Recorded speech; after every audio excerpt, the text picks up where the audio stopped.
اللہ نے ہمیں جوڑا ہے، لیکن فرمایا لگنا اصل نہیں، لگے رہنا اصل ہے، لگے رہنا۔ علماء نے عمل کے قبول ہونے کی ظاہری علامتوں میں ایک علامت یہ بھی لکھی ہے کہ جس کا عمل اللہ کے یہاں قبول ہوتا چلا جائے گا اس کے اندر عمل پر استقامت کی فکر اور عمل پر جماؤ کی فکر بڑھتی چلی جائے۔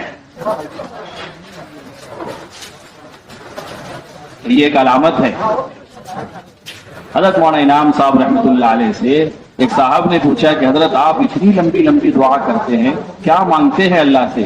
فرمایا میں اللہ سے یہ کہتا ہوں کہ اللہ انعام الحسن کے شر سے کام کی حفاظت کر،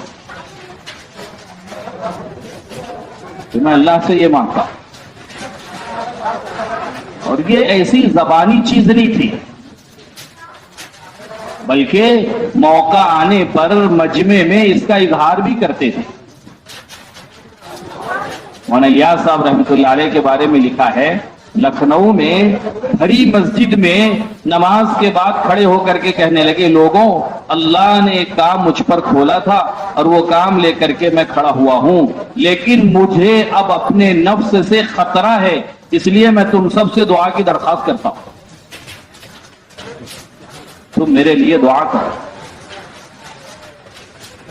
کہ جتنا کام اللہ کے یہاں قبول ہوتا چلا جائے گا اور جتنا کام کرنے والا اللہ کے یہاں قبول ہوتا چلا جائے گا اس کے اندر استقامت کی فکر اور قبولیت کی فکر بڑھتی چلی جائے۔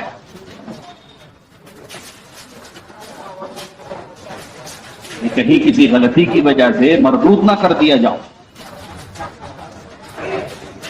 حضرت مولانا زکریا صاحب رحمۃ اللہ علیہ کا آنکھ کا آپریشن ہوا، مولانا عمر صاحب رحمۃ اللہ علیہ عیادت کے لیے تشریف لے، حضرت شیخ فرمانے لگے، مولی عمر مجھے تو خطرہ ہو رہا ہے، دنیا میں تو جو حالات ہے پتہ نہیں آخرت میں کیا ہو۔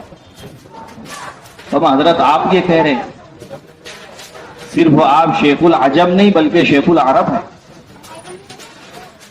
آپ پوچھو علماء سے، ہندوستان میں شیخ الحدیث کا لفظ سب سے پہلے حضرت مولانا زکریا صاحب رحمۃ اللہ علیہ کے لیے استعمال، اس سے پہلے یہ اصطلاح نہیں تھی۔ اتنا کام اللہ نے آپ سے لیا کہ آپ کی لکھی ہوئی کتاب قرآن پاک کے بعد دنیا میں سب سے زیادہ پڑھی جا رہی ہے۔ آپ یہ فرما رہے ہیں، فرمایا مولی عمر یہ تو دنیا میں کہا جا چکا، آخرت میں کیا ہوگا؟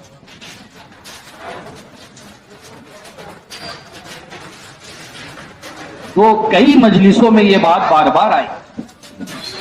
مولانا یوسف صاحب دامت برکاتہ نے بھی اس طرف متوجہ کیا کہ ہماری مثال اس بچے کی ہے جس کے ہاتھ میں ہیرا ہے، اسے اس کی قدر ہی نہیں ہے، جی بھر جائے گا تو اس کو ایک طرف رکھ دے گا اور معمولی کھلونوں سے کھیلنے لگے گا۔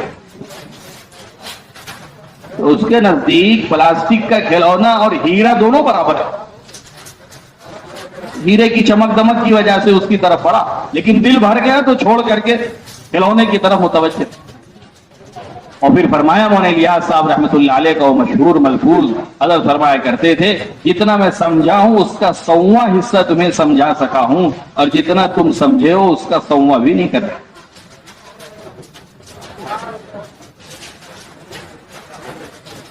اس پر شعر بھی کہا، ادا کیوں کر کرے چند آنسو دل کا افسانہ، ادا کیوں کر کرے یہ چند آنسو دل کا افسانہ، بہت مشکل ہے جتنا سمجھا ہے اتنا سمجھانا۔ یہ شعر کہا کہ ادا کیوں کر کرے چند آنسو دل کا افسانہ، بہت مشکل ہے جتنا سمجھا ہے اتنا سمجھانا۔ تو ایک کام اللہ رب العزت نے دیا ہے، شروعات ظہر کی مجلس سے ہوئی، سب سے پہلے طلبہ کا امر، پورے صوبے کے اعتبار سے، اضلاع کے اعتبار سے طلبہ کی دینی اور عصری طلبہ کی کارگزاری، وقت کے اور حالات کے اعتبار سے اللہ پاک بڑوں پر اس وقت کی ضرورت کو کھولتے ہیں۔ جتنی غفلت ہم سے اور امت سے دینی طلبہ میں محنت کے اعتبار سے اور عصری طلبہ میں محنت کے اعتبار سے ہوئی ہے وہ اللہ معاف فرمائے، لیکن اتنا ہی اہتمام اب اس کا کیا جاتا ہے۔ مستقل ظہر سے لے کر کے عصر تک عضلہ کی کارگزاریاں سنیں گے، اس لیے کہ جیسے ایک عبادت وہ بغیر علم کے اللہ کے یہاں معتبر نہیں ہو سکتی، ایسے ہی ام الفرائض دعوت کی یہ محنت بغیر علم کے اللہ کے یہاں اس کا کوئی اعتبار نہیں۔ کام کرنے والا قدم قدم پر اس راستے میں علم کا محتاج ہے اور علماء کا محتاج ہے۔ تھانہ والوں کی کارگزاری پر حضرت فرمانے لگے علاقوں میں علماء کو مشغول رکھنا یہ کام کرنے والوں کی اور عوام کی ذمہ داری ہے۔ پوچھا تمہارے یہاں کتنے علماء ہیں؟ کہا حضرت اتنے ہیں۔ کہا 100% علماء تعلیم و تعلم میں ہیں؟ کہا نہیں ایسا تو نہیں ہے۔ فرمایا کہ یہ علاقے والوں میں علم کی طلب کے نہ ہونے کی علامت کہ جیسے مریض ڈاکٹر کو مشغول رکھتے ہیں ایسے ہی عوام علماء کو مشغول رکھے۔ علماء کے ہوتے ہوئے علمی حلقات کا نہ ہونا یہ اس علاقے کی جہالت کے لیے کافی ہے۔ یہ کام تو علم کی روشنی میں ہوگا، اس لیے کہ بعض مرتبہ موقع محل کے علم کا نہ ہونا اس سے انسان اچھا کام کرنے جاتا ہے اور کام بگڑ جاتا ہے۔ حضرت تھانوی رحمت اللہ علیہ ٹرین میں سفر فرما رہے، ساتھ میں کچھ اور لوگ بھی تھے عوام میں سے۔ ایک شخص نے ایک مسافر کو دیکھا، مسلمان تھا لیکن اس کا پاجامہ ٹخنے سے نیچے لٹکا ہوا۔ دیکھنے والے نے تھوڑا سا سخت انداز میں اس شخص سے یہ کہا کہ تم مسلمان ہو، تمہیں اتنا نہیں پتا کہ یہ ناجائز ہے، حرام ہے، تم اپنی شلوار کو ٹخنے سے نیچے لٹکائے گا۔ وہ شخص کیونکہ زیادہ اس کا دین سے اور علم سے کوئی تعلق نہیں تھا، اس لیے اس نے اس جملے کو اپنی بے عزتی سمجھی اور اس پر اس نے کہا تم رکھو تمہاری شریعت تمہارے گھر، تمہارے مسائل تمہارے گھر، ایسے جملے کہے۔ حضرت تھانوی نے فرمایا وہ تو اب تک حرام کر رہا تھا، تم نے اپنے طرز دعوت سے اس کو کفر میں مبتلا کر دیا۔ اس کا وہ فعل غلط تھا کہ تم نے اپنے طرز عمل سے، اس نے تو شریعت کو برا بھلا کہا اور شریعت کو گالیاں دی، اس طرز عمل سے تو وہ اسلام سے نکل گئے۔ ایک اور واقعہ حضرت تھانوی رحمت اللہ علیہ کا، ایک علاقے کے اندر تشریف لے گئے، علاقے والوں سے پوچھا کہ تم کون ہو، تمہارا مذہب، کہ اس کو سمجھ میں نہیں آ رہا تھا۔ کہا ہم مسلمان ہیں۔ کہا قرآن کو جانتے ہو؟ کہا یہ کون سی چیز ہے؟ تو پہلی مرتبہ سن گئے کہ محمد صلی اللہ علیہ وسلم کو پہچانتے ہو؟ کہا کہ یہ نام تو ہم نے زندگی میں سنا ہی نہیں ہے۔ تو پوچھا کہ کیا علامت ہے تمہارے پاس اسلام کی، کیا دلیل ہے تمہارے پاس؟ تو کہا محرم الحرام کا مہینہ ہے، ہم بہت اہتمام سے جو ہے وہ تعزیہ نکالتے۔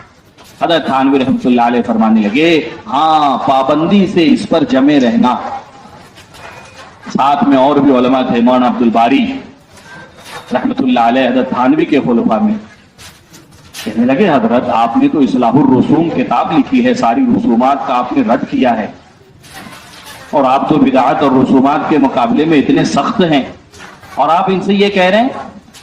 فرمایا کہ ان کے کفر کی حفاظت ان کی بدعت پر جمے رہنے میں ہے، اگر میں اس کا بھی ان سے انکار کروا دوں تو یہ چھوڑ کر کے کفر میں مبتلا ہو جائے۔ اور پھر شاہ عبد العزیز محدث دہلوی رحمت اللہ علیہ کے فتاوی کی روشنی میں کہا گیا کہ اگر کسی علاقے میں لوگ کسی بدعت کو ہی دین اور اسلام سمجھ رہے ہیں اور کوئی شاعر اسلام وہاں موجود نہیں ہے تو ان سے وہ بدعت اس وقت تک نہیں چھوڑوائی جائے گی جب تک کہ اصل دین ان کے اندر بہت پیدا نہ ہو جائے۔ یہ ساری چیزیں ہیں، یہ علم اس کی رہبری کرے گا۔ اس لیے ہمارے اپنے یہاں تقریباً مجلسوں میں اس بات کی طرف متوجہ کیا گیا کہ ہمارے اپنے کام کے اندر بنیادی چیز یہ ہے کہ اگر مسجد کی آبادی کا عمل علمی حلقے کے بغیر ہو رہا ہے تو کہا کہ یہ مسجد کی آبادی کا عمل ناقص ہے۔ ناقص عمل ہے کہ حلال و حرام کا حلقہ ہو. یہاں تک کہا گیا کہ انتظامی امور میں بھی اگر علماء کو دخیل نہیں بنایا گیا تو اندیشہ ہے علم نہ ہونے کی وجہ سے ہمارے انتظامات میں بھی حرام اور ناجائز شکلیں داخل ہو جائیں. کیونکہ انتظامات میں خرید و فروخت کی ضرورت پڑتی ہے اور خرید و فروخت کی ساری شکلیں جائز ہو ایسا نہیں ہے. اب کون سی شکل جائز ہے کون سی شکل ناجائز ہے کہا کہ یہ تو علم اس کی رہبری کرے گا. مسجد آبادی کے عمل میں ایک مستقل عمل ہے علمی حلقہ. علماء کو بھی متوجہ کیا گیا اس طرف کہ علماء کی یہ شان نہیں ہے کہ وہ عوام سے مستغنی اور بے نیاز ہو جائیں. علماء کی یہ ذمہ داری ہے کہ وہ ہر وقت عوام سے چمٹے رہیں اور عوام کی یہ ذمہ داری ہے کہ وہ علماء سے اپنے آپ کو چمٹائیں. عوام کو کسی حال میں چھوڑا نہیں جا سکتا. حسن بصری رحمت اللہ علیہ کا واقعہ سنایا گیا. حسن بصری رحمت اللہ علیہ کو پتا چلا کہ حجاج ابن یوسف نے محل بنوایا ہے اور اس کے افتتاح کا وقت ہے اور اس نے سارے لوگوں کو جمع کیا ہے. تو بڑے فکرمند ہو گئے حسن بصری رحمت اللہ علیہ کہ لوگوں کو وہاں شرکت سے کیسے روکا جائے. تو محل کے اور بصرہ کی آبادی کے درمیان میں ایک ٹیلا تھا, وہاں جا کر کے کھڑے ہو گئے اور بڑے لہیم شہیم تھے. مفتی ظہیر صاحب کہنے لگے کتاب کے حوالے سے سیر و اعلام النبلا کہ حسن بصری رحمت اللہ علیہ کی کلائی ایک بالشت کے برابر تھی. لہیم شہیم تھے اور اپنے زمانے کے مجدد تھے. عمر بن عبدالعزیز رحمت اللہ علیہ مسائل میں ان سے مشورہ کیا کرتے. تو جا کر کے اس اونچے ٹیلے پر کھڑے ہوئے اور لوگوں میں زور سے اعلان کیا ہلموا الیہ, ارے تم وہاں کہاں جا رہے ہو, ادھر آؤ. سب کو اپنے پاس جمع کیا اور پھر وہاں پر ان کے سامنے جو تقریر کی اور ان کے سامنے جو وعظ کیا, کوئی فرد ایسا نہیں ہے جو متاثر نہ ہوا. فرمایا تمہیں دنیا میں ملک و مال محلات بنانے کے لیے نہیں, امام الانبیاء کا امتی تم کو اس لیے بنایا گیا ہے. ساری دنیا میں دین کو لے کر کے نقل و حرکت میں آنا یہ تمہاری ذمہ داری, تم ان چیزوں میں لگ گئے.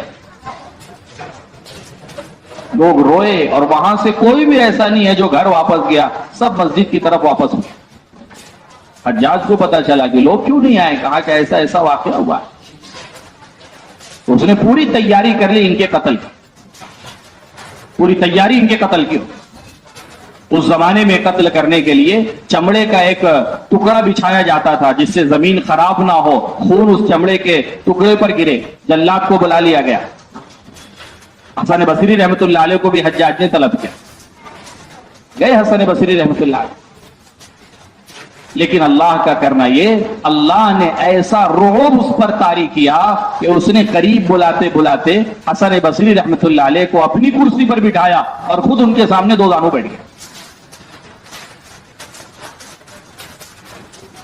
فجر کے بیان میں حضرت نے, بلکہ حیات الصحابہ میں حضرت فرمانے لگے امت میں جتنی بے دینی ہے یہ باطل کے رعب کی وجہ سے ہے, اور اللہ نے جو باطل سے رعب کا جو توڑ رکھا ہے یہ دعوت کے اندر رکھا ہے کہ داعی کو اللہ پاک وہ رعب عطا فرماتے ہیں جس سے وہ باطل سے متاثر نہیں بلکہ باطل اس سے متاثر ہو. بڑی عجیب بات کہی, کہا کہ وہ مجاہدین جو سوئے ہوئے ہیں غار میں اصحاب کہف, ان مجاہدین کا رعب لوگوں پر پڑ رہا ہے تو جو مجاہد جاگے ہوئے ہیں ان کا کتنا رعب لوگوں پر پڑے گا.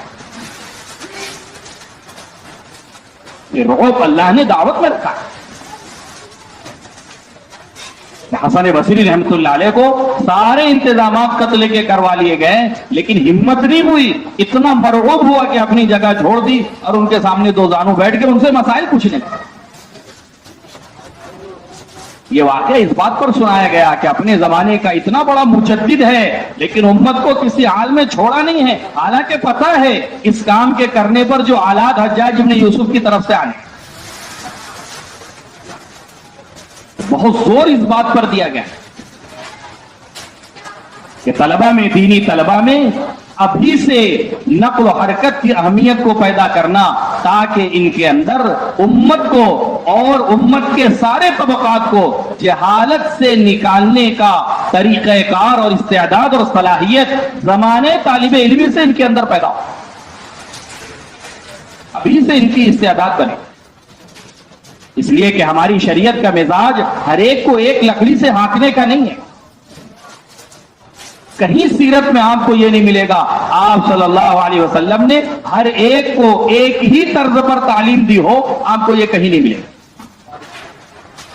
آنے والے کی استعداد دیکھ کر کے، آنے والے کی صلاحیت دیکھ کر کے. اسی لیے فرمایا کہ امت میں اور عوام میں خلا کی ایک بہت بنیادی وجہ اس دھوکے کا پیدا ہو جانا ہے کہ کتابیں لکھتی گئی ہے اور آلات وجود میں آ گئے ہیں، اب علم حاصل کرنا ہے تو اس کے لیے یہ کافی ہے. یہ پڑھے لکھوں کے ذہن میں بھی اور عوام کے ذہن میں بھی ہے جس نے دوریاں پیدا کر دی. تو جو چیز صحبت سے حاصل کرنے کی تھی، صحبت کے نہ ہونے کی وجہ سے امت کا ایک بہت بڑا طبقہ اس چیز سے ہی محروم ہو گیا. صحبت کا کوئی بدل. 2 واقعات صحبت پر سنائے گئے. حضرت مولانا عبد الماجد صاحب دریا بادی رحمت اللہ علیہ لکھنؤ میں رہتے تھے. حضرت تھانوی رحمت اللہ علیہ کا سفر لکھنؤ کا ہوا تو حضرت شیخ رحمت اللہ علیہ نے مولانا عبد الماجد دریا بادی کو خط لکھا کہ حضرت تھانوی آپ کے یہاں آ رہے ہیں، ضرور ان کی صحبت میں حاضر ہونا. عبد الماجد دریا بادی بھی بڑے عالم تھے. انہوں نے حضرت کو خط لکھوایا کہ حضرت حاضر ہونا ضروری ہے. تو حضرت کی تصانیف اور حضرت کے کتابوں سے استفادہ کرتے رہتے ہیں. حضرت شیخ رحمت اللہ علیہ نے جواب لکھوایا، فرمایا کہ مولوی عبد الماجد صحبت کا کوئی بدل نہیں ہوتا. مولانا حبیب الرحمان اعظمی نے خط لکھا حضرت تھانوی رحمت اللہ علیہ کو، فرمایا آپ کی خدمت میں آنا چاہتا ہوں لیکن میرے پاس کرایہ نہیں ہے، کیا کروں؟ کہا جب تک کرائے کا انتظام نہیں ہوتا ہمارے مواعظ ہمارے بیانات پڑھتے رہو، لیکن جیسے ہی انتظام ہو جائے فوراً ہمارے پاس تشریف لے. صحبت کے ذریعے سے حاصل کرنے کی چیز. کہیں کوئی آپ کو دنیا میں نہیں ملے گا کہ اس نے ڈاکٹر صاحب کا موبائل نمبر لے لیا ہو کہ ڈاکٹر صاحب موبائل نمبر اس لیے لے رہا ہوں جب کبھی طبیعت خراب ہوتی تو فون کر کے آپ سے علاج کروا لو. لیکن عالم صاحب کا نمبر لے لیا جاتا ہے، مفتی صاحب کا نمبر لے لیا جاتا، بولے آپ کا نمبر اس لیے لے رہے ہیں کبھی کوئی مسئلہ پیش آئے تو فون کر کے مسئلہ پوچھ لیں. دین کو اور علم کو اتنا ہلکا اور اتنا اس کو بنا دیا گیا کہ اس کے لیے چل کر کے جانا اور اس کے لیے مجاہدہ اور اس کے لیے قربانی، یہ ساری چیزیں بالکل ختم ہو کر کے رہے. اس لیے کہا گیا کہ وہ علم جو مدارس میں خزانوں کی شکل میں ہے، جب تک یہ علم مسجد کے حلقات کے ذریعے سے وجود میں نہیں آئے گا ان خزانوں کا علم امت کے عموم تک نہیں پہنچ پائے گا، امت کے عموم تک نہیں آئے گا. اس بات پر بہت زور دیا گیا کہ ابھی سے زمانے طالب علمی میں طلبہ کا محنت سے کام سے نقل و حرکت ہو. اور آخری مجلس میں تو حضرت نے بہت شدت کے ساتھ 2 باتیں عرض کی، 2 بنیادی باتیں تھی. اس میں یہ بات بھی تھی کہ اس کام کو ہم الگ کوئی کام نہیں سمجھیں گے. ہماری تبلیغ کی محنت ہے، وہ مدارس کی محنت ہے، ہماری دعوت کی محنت ہے، وہ تعلیم و تعلم کی محنت ہے. ہرگز نہیں کہا کہ ایک اشارہ اور کنایا اور کوئی ایک جملہ بھی استخفاف کا ہماری زبان پر نہ آئے. اپنے کام پر بصیرت، اپنے کام پر استقامت، استخلاص اپنی جگہ ہے، یہ ہونا چاہیے، یہ مطلوب ہے. مولانا الیاس صاحب رحمت اللہ علیہ کے زمانے میں ایک نوجوان لڑکا ایک صاحب کے یہاں دکان میں کام کرتا تھا. وہ مولانا الیاس صاحب رحمت اللہ علیہ کے متعلقین میں تھے. ان صاحب نے اس لڑکے کو کام سے نکالا. یہ حضرت کے پاس آئے کہ حضرت آپ کی ان سے جان پہچان ہے، بہت عزت کرتے ہیں آپ کی، انہوں نے مجھے کام پر سے نکال دیا، آپ تھوڑا میری سفارش کر دیں. حضرت نے ان صاحب سے کہا کیوں بھائی، بچپن سے اس نے ایک لمبے عرصے سے آپ کے یہاں خدمت کی ہے اور کام کرتا رہا ہے، کیوں نکال دیا؟ فرمایا حضرت پہلے کنوارا تھا، پورے دل دماغ سے یہ میری دکان کے سارے تقاضوں کو پورا کرتا تھا. اب اس کی شادی ہو گئی, بیوی بچے ہو گئے, یہ رہتا دکان پہ ہے لیکن ساری فکر سارے خیالات بیوی بچوں کے ہوتے. حضرت فرمانے لگے تمہارا مسئلہ ایک طرف, مجھے اپنے کام کا ایک اصول مل گیا کہ کام میں استخلاص کتنا ضروری ہے. ایک دنیا کا کام ہے, ایک چھوٹی سی دکان بغیر استخلاص کے اسٹیٹ نوکر کو اپنے یہاں رکھنے کو تیار نہیں, وقت دے رہا ہے. لیکن وہ جو فکریں اس کی تھی ان ساری مشغولیوں سے پہلے, اب وہ فکر ختم ہو گئی, اس لیے مجھے اب اس کی ضرورت نہیں ہے. استقامت اور استخلاص اپنی جگہ پر ہو, لیکن استخلاص کے مطلب یہ نہیں ہے کہ دوسری محنتوں کا استخفاف اور ہلکا پن پیدا ہو. ہمارے اکابر کتنا اہتمام فرمایا کرتے تھے کہ یہ طلبہ ہماری اپنی محنت سے قریب ہو جائے. الفرقان بہت پرانا رسالہ ہے, مولانا منظور نعمانی رحمۃ اللہ علیہ کا, بہت پرانے ایڈیشن کے اندر یہ واقعہ لکھا تھا الفرقان کے اندر کہ مظاہر العلوم کے طلبہ مولانا الیاس صاحب رحمۃ اللہ علیہ کے زمانے میں چھٹیوں میں دہلی آئے, دہلی گھومنے کے لیے. تو طلبہ نے سوچا کہاں قیام کرے, کہاں ٹھہرے, کہاں رہے, تو انہوں نے کہا کہ چلو بنگلے والی مسجد ہے وہی ٹھہر جاتے. مرکز پر قیام کیا. صبح حضرت کے آنے سے پہلے وہ نکل گئے تفریح کے لیے اور رات میں آئے. حضرت نے پوچھا بھائی کہاں چلے گئے تھے آپ, پورا دن آپ نظر نہیں آئے. کہنے لگے حضرت ہم تو چلے گئے تھے تفریح کے لیے. حضرت نے کہا تم نے ہم سے کیوں نہیں کہا, ہم تمہیں دہلی کی تفریح کرا دیتے. پھر دوسرے دن طلبہ کو لے کر کے گئے اور لال قلعہ لے کر کے گئے اور دروازے پر کھڑے ہو کر کے طلبہ سے کہا کہ تم جاؤ اندر جا کر کے تم گھوم لو, میں نے تو قسم کھا لی ہے اللہ پاک جب تک مسلمانوں کی شان و شوکت نہیں لوٹائیں گے میں اس میں قدم نہیں رکھوں گا. صرف کہتے نہیں تھے بلکہ عملی طور پر اپنے عمل سے اس چیز کو ظاہر کر کے بھی دکھایا ہے. کتنے مدارس ہیں آج بھی راجستھان کے علاقوں میں, میوات کے علاقوں میں, ہریانہ کے علاقوں میں, حضرت ساری مشغولی, ساری مصروفیت اور سارے تقاضوں کے ساتھ ساتھ پوری سرپرستی فرما رہے ہیں. مرکز کا ادارہ ہے, سارے مشاغل کے ساتھ. بخاری شریف کا درس اپنی جگہ پر ہوتا ہے. میرے عزیز و بزرگوں, یہ ایک بہت بنیادی چیز ہے, اس لیے کہ باطل تو چاہتے ہی یہ ہے کہ یہ الگ ہو جائیں, علم الگ ہو جائیں, اس لیے کہ جہالت کے ساتھ علماء نے لکھا ہے ایک عابد سے شیطان کو اتنا خطرہ نہیں ہے جتنا خطرہ ایک عالم سے ہوتا ہے. وہ تو عابد کو آسانی کے ساتھ گمراہ کر دے, بہت آسانی کے ساتھ, سیکنڈوں میں اس کو بہکا دے گا. ایک واقعہ لکھا ہے ابن قیم رحمۃ اللہ علیہ نے, ایک بہت بڑا عابد تھا, بلکہ شیطانوں نے ابلیس سے یہ کہا, سردار سے, کہ آپ عابد کے مرنے پر اتنا خوش نہیں ہوتے جتنا عالم کے مرنے پر ہوتے, کیا وجہ ہے؟ کہ چلو تم کو فرق بتاتا ہوں. گئے ایک عابد کے پاس, اپنی عبادت میں مشغول تھا, اس سے جا کر کے بات چیت کی. فرمایا کہ تم اللہ کی قدرت کو, اللہ کی طاقت کو, ان ساری چیزوں کو مانتے ہو؟ فرمایا ہاں مانتا ہوں. کہا کہ ایک سوئی کا ناکہ دیکھا ہے؟ کہاں دیکھا ہے. کہا ساری کائنات اس سوئی کے ناکے سے آر پار کر دی جا سکتی ہے. فرمایا یہ چیز تو بہت مشکل ہے. کہا دیکھو یہ ایمان سے نکل گیا, ایمان سے نکل گیا. کہ چلو عالم کے پاس گئے. عالم کے پاس فرمایا مولوی صاحب کیا اللہ کو اس بات پر قدرت ہے کہ ساتوں آسمان و زمین کو اس سوئی کے ناکے سے باہر کر دے؟ فرمایا ایسی ہزاروں دنیا بھی اللہ اس سوئی کے ناکے سے باہر کر دے گا. یہ فرق ہے میرے دوستوں بزرگوں. آنے والے کی استعداد اور صلاحیت کے اعتبار سے حضور پاک صلی اللہ علیہ وسلم کا طریقہ تعلیم یہ ہوتا تھا, ایک ہی سوال ہے, مستفتی کے بدلنے سے فتویٰ بدل گیا. ایک ہی مجلس ہے, ایک ہی سوال ہے, مستفتی بدل گئے, فتویٰ بدل گیا. مسند احمد ابن حنبل کی روایت ہے, ایک بوڑھے صحابی اللہ کے نبی صلی اللہ علیہ وسلم کی خدمت میں آئے, صحابہ اور بھی موجود تھے. فرمایا اللہ کے نبی کیا میں روزے کی حالت میں اپنی بیوی کو بوسہ دے سکتا ہوں, بوسہ لے سکتا ہوں؟ آپ نے فرمایا ہاں اجازت. وہ بیٹھ گئے. ایک نوجوان صحابی مجلس میں تھے، فرمایا اللہ کے نبی کیا ہم بھی روزے میں اپنی بیوی کو بوسا لیں؟ فرمایا ہرگز نہیں۔ تو صحابہ بعض مرتبہ نظریں بھی سوال کرتی ہے، سوالی ہوتی ہے، ایک دوسرے کو سوالیہ انداز سے دیکھنے لگے۔ آپ صلی اللہ علیہ وسلم نے محسوس کر لیا، فرمایا کہ بڑے میاں کی نوعیت الگ ہے اور تمہارا معاملہ الگ ہے۔ وہ تو یعنی ان کو اجازت اس لیے ہے کہ وہ معاملہ وہاں سے آگے بڑھنا نہیں ہے، اور تمہیں اجازت اس لیے نہیں ہے کہ روزے کے فاسد ہونے کا خطرہ۔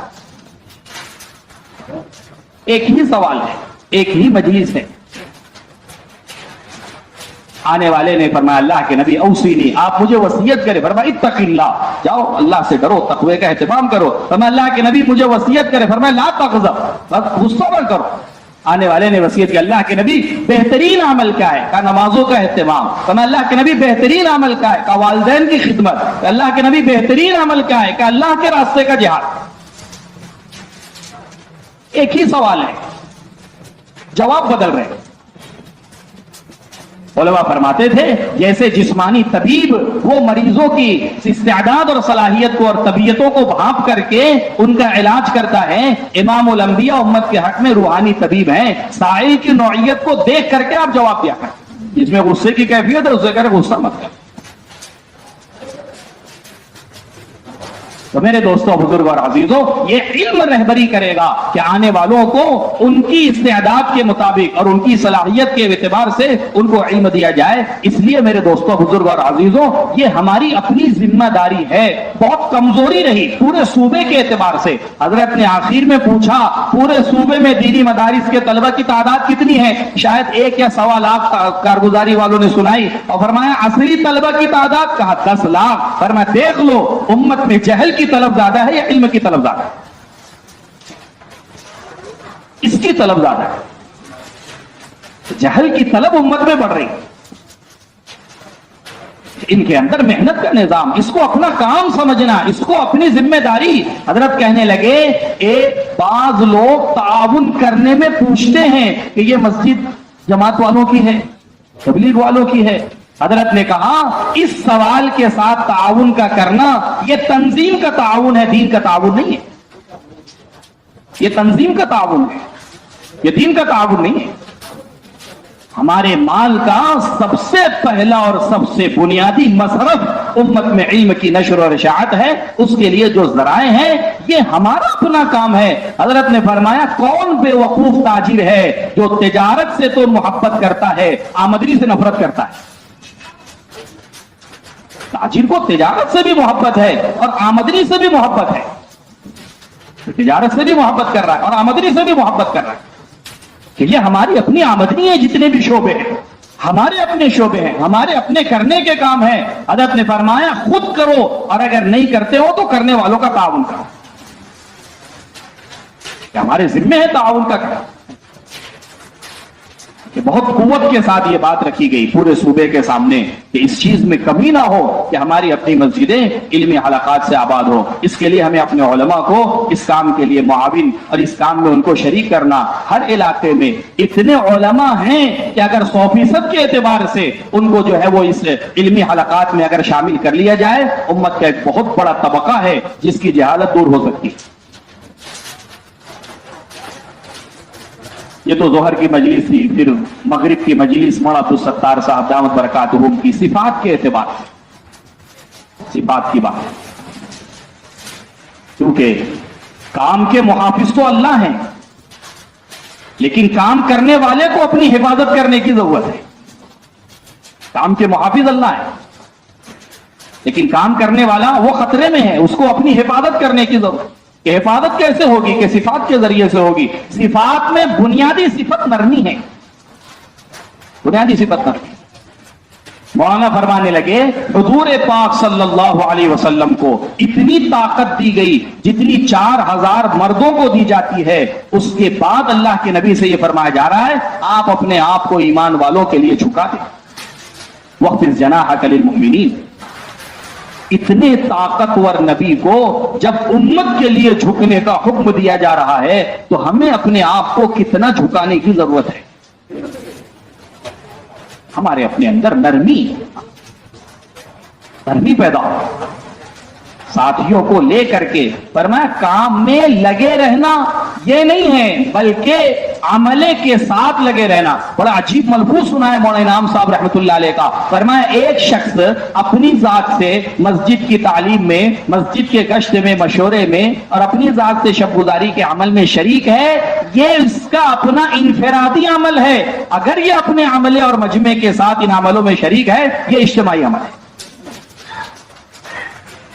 ساتھیوں کو قریب کرنا، ہر ایک کا اکرام کرنا، بلکہ اجنبی لوگوں میں اجنبیت کو ختم کرنے کے لیے حضرت نے فرمایا کہ پوری سیرت میں حضور پاک صلی اللہ علیہ وسلم کا عمل، آپ کی عادت مستمرہ یہ ملتی ہے. آپ صلی اللہ علیہ وسلم نے اجنبیوں کو ہمیشہ ہر موقع پر اپنوں پر فوقیت اور برتری دی، ان کی اجنبیت ختم ہو. 3 واقعات اس پر حضرت نے سنا سیرت میں. تو حضرت کے انداز ہم کو پتا ہے، کوئی بات پیش کرتے ہیں تو قرآن حدیث اور صحابہ کے واقعات جو ہے وہ فوراً اس کے ساتھ، کیونکہ کام کوئی کسی کی ذہن کی اور کسی کے اپنی دماغی سوچ اور پلاننگ تو نہیں ہے، سیرت کی روشنی میں ہے. اس مرتبہ بڑا عجیب وہ فارسی کا شعر بھی حضرت نے کہا، نہ شبم نہ شب پرستم کہ حدیث خواب گویم، نہ شبم نہ شب پرستم کے حدیث خواب گویم، چو غلام آفتابم از ہم آفتاب گویم. کہ میں تاریکی نہیں ہوں، رات نہیں ہوں، اور میں تاریکی کا پرستار نہیں ہوں کہ میری باتوں میں بھی تاریکی ہو، اندھیرا ہو. میں تو اس شخصیت کا غلام ہوں جو سورج سے زیادہ چمکنے والی ہے، اس لیے میری باتوں میں بھی سورج سے زیادہ نور اور روشنی ہے. سیرت کی باتیں کہ اجنبیوں کو اپنوں پر مقدم کیا ہے. کہ خیبر کا موقع ہے، حضرت علی رضی اللہ تعالیٰ عنہ کا کارنامہ پورے خیبر والوں کے سامنے ہے کہ وہ دروازہ جس کو 20 افراد کھولا کرتے تھے بطور ڈھال کے اکیلے حضرت علی استعمال کر رہے ہیں.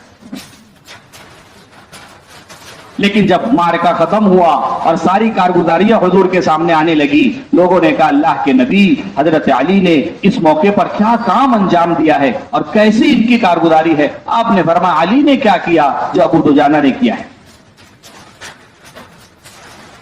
فوراً حضرت جبرائیل علیہ الصلوۃ والسلام تشریف لائے. فرمایا اللہ کے نبی آپ کی شان یہی ہے، آپ اپنوں پر اجنبیوں کو مقدم رکھتے ہیں. دوسرا واقعہ حضرت بلال رضی اللہ تعالیٰ عنہ کا سنایا کہ اذان جیسی خدمت جس کے لیے فضائل کو سن کر کے بعض مرتبہ صحابہ میں تلواریں نکل گئی،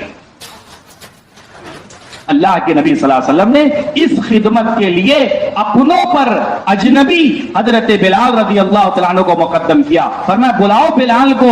اور جو خواب عبداللہ حضرت صحابی نے جو دیکھا ہے، ابو محذورہ رضی اللہ تعالیٰ عنہ نے عبداللہ رضی اللہ تعالیٰ عنہ نے کہا کہ وہ اذان کے کلمات دہراؤ، اور حضرت بلال سے کہا کہ تم ان اذان کے کلمات کو کہو. حضرت سلمان فارس کے رہنے والے ہیں، لیکن حضور ان کی اس اجنبیت کو ختم کرنے کے لیے فرما رہے سلمان منا من اہل بیت. یہ خصوصیت کسی کو نہیں حاصل ہے کہ اللہ کے نبی نے کہا ہو یہ ہمارے گھرانے کا ہے، یہ ہماری فیملی اور ہمارے گھر کا فرد ہے. صرف حضرت سلمان کے بارے میں یہ جملہ ملتا ہے. آپ نے فرمایا سلمان تو اہل بیت میں سے ہے. کہ جب یہ اللہ کے نبی صلی اللہ علیہ وسلم سے گفتگو فرمایا کرتے تھے، علماء نے لکھا ہے کوئی تیسرا وہاں پر حاضر نہیں ہوتا تھا، اتنا اہتمام فرمایا کرتے تھے اللہ کے نبی صلی اللہ علیہ وسلم. کیونکہ وسعت قلبی ضروری ہے، امت کو امت بنانے کے لیے توسع ضروری ہے. تنگ دلی سے امت نہیں بنے گی، فرقے بن جاتے ہیں. تنگ دلی نہیں ہونی چاہیے، وسعت ہونی چاہیے، وسعت ہونی چاہیے. آنے والے نے مولانا یوسف صاحب رحمۃ اللہ علیہ سے ساتھی کی بہت شکایت کی، حضرت یہ تو ایسا ہے فلاں ہیں، یہ بے اصولی. ساری باتیں سننے کے بعد حضرت فرمانے لگے مجھے تو حیرت ہے، اتنی ساری بے اصولیوں کے بعد پتہ نہیں اس کا کون سا عمل اللہ کو پسند آ گیا، اللہ اسے کام میں چلا رہے ہیں، اللہ پاک اسے کام میں نبھا رہے ہیں. خوبیوں پر نظر ہو. اجتماعیت کے جتنے بھی واقعات ہیں وہ سب ہمارے اپنے سامنے ہیں. وحشی ابن حرب کے ساتھ اللہ کے نبی صلی اللہ علیہ وسلم کا سلوک کیا ہے, حبار ابن اسود جس نے حضرت زینب کو برچھا مار کر کے حالت حمل میں زخمی کیا تھا اور اسی زخم میں امام الانبیاء کی بیٹی انتقال کر گئی ہے, اس حبار ابن اسود کے ساتھ اللہ کے نبی صلی اللہ علیہ وسلم کا معاملہ کیا ہے, حضرت اکرمہ کے ساتھ اللہ کے نبی صلی اللہ علیہ وسلم کا سلوک کیا ہے, ابو لہب کی بیٹی اللہ کے نبی صلی اللہ علیہ وسلم کی خدمت میں آئی ہے, ان کے ساتھ اللہ کے نبی صلی اللہ علیہ وسلم کا برتاؤ کیا ہے, عمیر ابن وہب جس کی جو ہے وہ فصیح اللسانی کی وجہ سے اللہ کے نبی صلی اللہ علیہ وسلم کے ساتھ جتنا انہوں نے جو ہے وہ بدزبانی کی ہے, ان سب کے باوجود جب وہ مدینہ آئے ہیں تو حضور پاک صلی اللہ علیہ وسلم کا سلوک اور برتاؤ کیا ہے. یہ سارے واقعات میرے دوستوں بزرگوں صرف مذاکرے کی حد تک نہیں ہے بلکہ یہ ہمارے اپنے لیے اصول اور ہمارے اپنے لیے رہبری ہے. مختلف مزاج کو نبھانا اجتماعیت ہے, ہم مزاج کو نبھانا اجتماعیت نہیں ہے.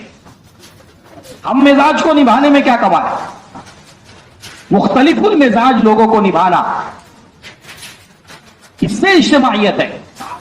مستقل اتوار کے دن کی فجر کا بیان حضرت کا اسی پر رہا کہ اللہ کی مدد ہرگز امت کے ساتھ نہیں ہو سکتی جب تک اجتماعیت پیدا نہ ہو.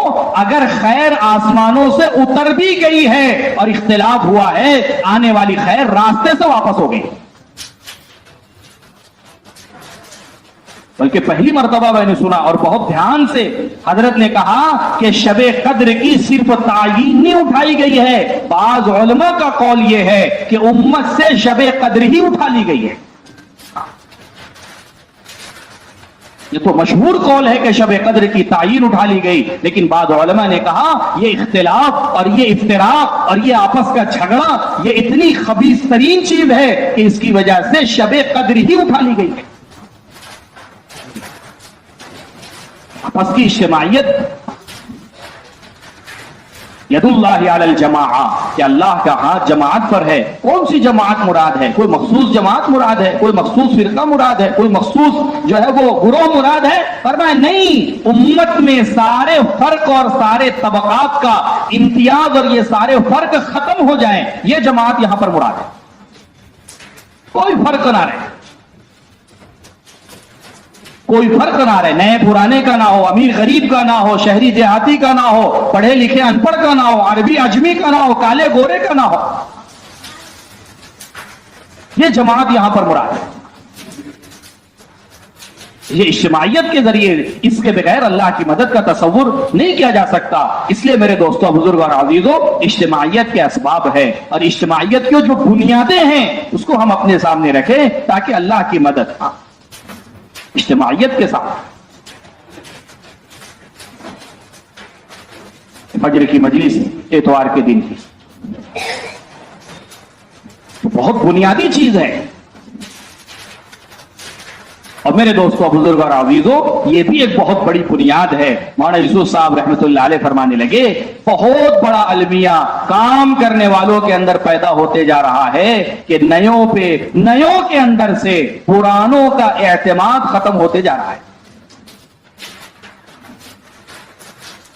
مفتی شفیع صاحب رحمۃ اللہ علیہ نے اپنے صاحبزادے حضرت مولانا تقی صاحب دامت برکاتہم کو یہ وصیت کی تھی کہ بیٹا, دین کی بنیاد اعتقاد پر ہے. اگر تمہارا اعتقاد اسلاف اور اکابر سے متاثر ہو گیا تو تمہارا دین متاثر ہو جائے, تمہارا دین متاثر ہو جائے. اپنے بڑوں کے ساتھ اپنے بڑوں کا اکرام اور اپنے سے پرانوں کا. مولانا یوسف صاحب دامت برکاتہم فرمانے لگے, صحابہ مخالفین کو نہیں بھولتے تھے, ہم محسنین کو بھول جاتے ہیں. وہ مخالفین کو نہیں بھولتے تھے جس کے ذریعے سے ہم کام میں لگے ہیں, جن کی محنت اور قربانی کے ذریعے سے اللہ نے یہاں تک پہنچایا ہے, اور جن کی محنت اور قربانی کے ذریعے سے اللہ نے کام میں ہمیں لگایا ہے, ہمیں اس کی کوئی پرواہ نہیں ہے. صحابہ مخالفین کو نہیں بھولے کہ حضرت بلال رضی اللہ تعالی